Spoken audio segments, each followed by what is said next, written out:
Hey guys, it's Dana with Pitchless Podcast, and right now we're here with Kelleigh Bannen. Hi. Hey girl, hey, how Dana, are you? How are you? Hey guys. Good. So welcome to Pitchless. Thank you. Thanks for so having much me. for being on. My pleasure. Well, I love podcasts. So I was just about to mention, it's funny because I know that you also have a music podcast, This Nashville Life. Yeah. So I would love to know what inspired you to create that podcast and what interests you in it. Well, I'd love to know the same from you guys too. I just love the format of like podcasting. I was kind of geeking out about it before, Yes. kind of before it was as mainstream as it is now. And I was just thinking, honestly, I didn't go to school to do music. I was studying like politics and thought I was going to law school. And That's crazy. yeah, weird, right? And so much of what we do as musicians and artists, it was really stuff that it was kind of like you learn about it on the job. Like Right. I didn't know so much when I was starting out. I still don't know, but I was like, what would it be like to sort of storytell about about the business, For sure. but also maybe help be like a guidepost for people that, Right. you know, maybe if you're not going to Belmont and you're living in the middle of America, how do you learn about what the music business is actually like? Exactly. So that was kind of how we originally started. That's awesome. But you were already making music at that time. Right. Yeah. I'd been making music professionally probably like 5 or 6 years at that time, like full time. Yeah. Incredible. So let's talk about the music you have out right Okay. now. So your most recent release is The Joneses. Yeah. The kind of. EP, Yes, right? Yes, totally. Yep. Okay. Yeah. So I'm curious, what made you choose that, that reference, that term to go with as a title track, and what inspired writing that song? Well, so the reason we chose it as like the title track for the EP was we just felt like we loved the spirit and kind of even though that's a really fun song, it's kind of a more serious thought of like, hey, we live in this like Instagram culture where we're constantly comparing ourselves. For sure. But like, what would it be to live outside of that, even just for 3 minutes in a song? Definitely. And the whole grass is always greener kind of stuff. So that resonates with me probably because I do compare myself. And when think you're looking everyone around, does. everything Everyone looks does, so yes. shiny. So I think we just sort of felt like that was a cool place to start from a perspective and just, a no holds barred kind of perspective on that too. So Definitely. yeah. And who did you write that song with? I wrote that with Todd Clark Uh-huh. and Travis Wood. They're awesome writers. Yes. And Todd produced that. And they are kind of recent transplants from Canada. And they are just great musicians and fun to work with. So Awesome. And that was the thing. I brought that title in, and I didn't know exactly. Like I knew that I wanted the downbeat of the choruses to be the Joneses, but I didn't know exactly how we were going to set it up. Sure. And so it was That's awesome. fun. I mean, that's the beauty of co-writers too. Right, You right? bring an idea and then it comes to life Excuse in me. that room. Yes, and people that make you better than you are alone or are patient with you while y'all all figure it out, For sure. Now, are you from Nashville originally? Yeah. You Yes. are? Yeah. You're a Nashville native? Because Well, that's super rare. I was born outside of Detroit, and my parents moved here when I was about 18 months old. So Okay. So Yeah. I think you can say Practically you can native. stretch it. You're Nashville And I have native. to apologize. I just was drinking a soda, Oh, and no. I'm just apologize. You are fine. So we talked about your most recent release, but you said earlier you've been making music for so long, since 2012? Or So that was when I got signed to my first record deal. Okay. Yeah, was in 2012, Okay. 2011. Yeah. So what was your journey like before getting signed? Because, it's not overnight. Yeah. Thing. Like Well, people we did think. a lot of things accidentally, kind of backwards. Like most people get a publishing deal Right. and then kind of make their way to the record deal. Sure. I kind of came out of nowhere in some ways. I'd been writing, but with just a very small group of people in Nashville and kind of touring around a little bit and playing in town, doing that kind of stuff. Right. And then my producer at the time, Paul Worley, shopped this little project that we were working on to labels, and Mike Dungan at Capitol at the time, it was before they merged, Right. signed me. And so, Wow. then we made a record. And Wow. but it was kind of backwards. I didn't have a full team in place. I didn't have management. I didn't have Right. a publishing deal. So, and I think there's no one way, as I'm sure you've seen a million times. There's no one way, but yeah.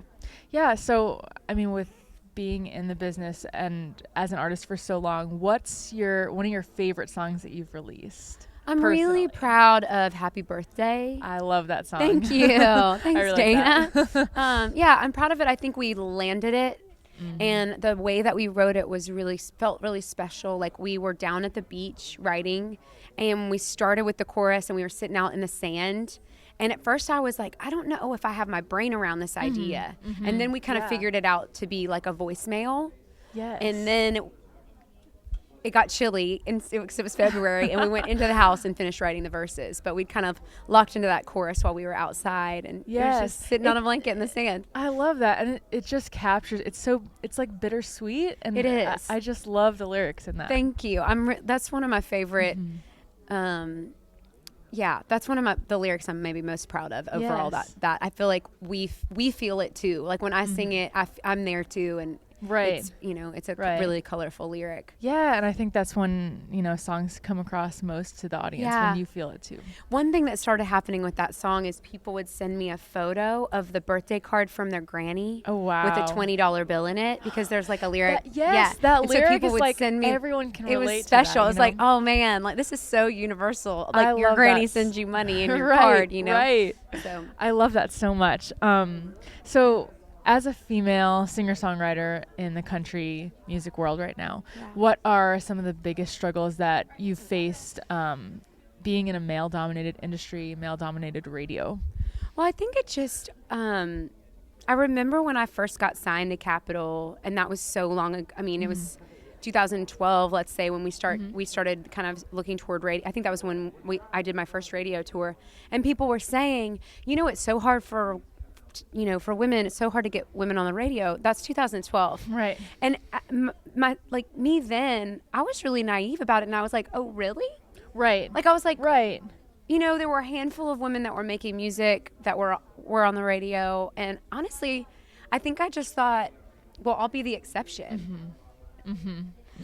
So the real question is, what do we do when it actually gets to such a serious point where there are virtually no exceptions? Yes. So it's not just like, oh, it's a long shot. It's like, no, like actually. Right. If we're being brutally honest, if you have a little girl in your back seat of your car and she wants to be a country singer, she probably won't hear her voice on the radio unless we change things, right? And we're still talking about this however many years later after. And that's, I think, what's been the craziest part of it. And it's no one's fault. Like, I love country radio. I love listening to it. I want to be on it.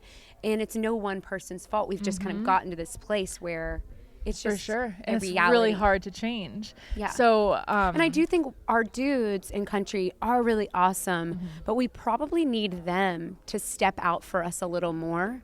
And we need them to take greater and greater risks as far as their touring opportunities. And definitely. We need our guys. Yes. And I was going to say, you mentioned, little girl in the backseat of the car wanting to hear, a woman on the radio.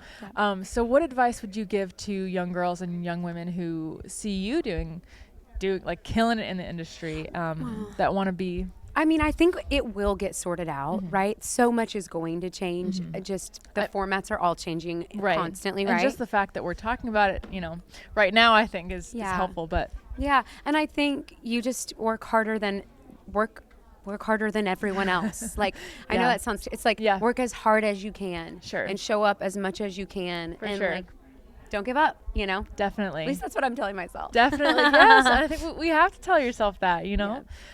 So what's next for you? Do you have any releases coming up? We do. We'll have an announcement about the podcast actually in about, Awesome. I don't know when this is airing, but we'll have an announcement in June about the podcast. And then we have a single later this month, which I'm excited about. Can you give us a sneak peek about what that song is about? Or? Yeah, are you allowed to say love song? Okay. But it's just kind of, it's actually probably in some ways similar to the Joneses. It's kind of about embracing like your whatever. It's kind of about being extra, but in your lane. Yes. Like, that doesn't have to be like fancy cars and big diamonds, right? Like, you can be extra like in the backyard or like, I love that. So it's kind of, that's what it's about. I love that. Well, I can't wait to hear Thank it. you. And where can our listeners find you on social media? So if you can find my first name, you will find me. Right. If you can spell it. Yeah. But so it's Kelleigh, Kelleigh, Bannen, Bannen. But yeah, if you get Kelleigh right, you'll find me. Okay, perfect. Yeah. Well, can't wait to hear your new stuff. Dana. And have a great rest of your Thank CMA you. Thanks for Fest. having me on Pitch List. Thank you. Appreciate you. Thanks for watching, guys. For more exclusive content from this year's CMA Fest, go follow us on social media or go to pitchlesspodcast.com. See you next year. Bye.